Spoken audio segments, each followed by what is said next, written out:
Нема субвенции за земјоделците, а нема и за сточарите кои пределе млеко во регистрирани капацитети.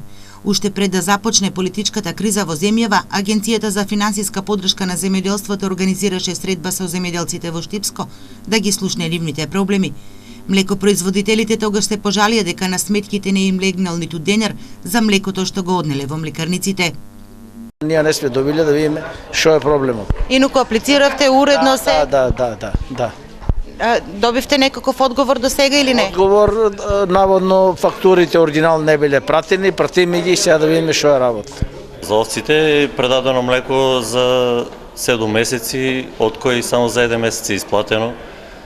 Нема доставено за другите месеци пари, тоа е за 2015 година. Неделава започна пријавувањето за количините на предадено млеко во регистрирани капацитети во последниве 3 месеци од ланската година.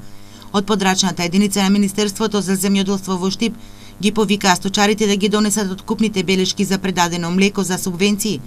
Млекопроизводителите подолго време се жалат на ниската откупна цена на млекото, а финансиската поддршка од државата за предадено млеко изнесува 3,5 денари за литар. Во фарм регистерот на земјоделци во Штип и Карбинци регистрирани се 220 производители на млеко. Дневно само од производителите во карбинските села се откупуваат 5 до 6 000 литри млеко, најмногу кравјо.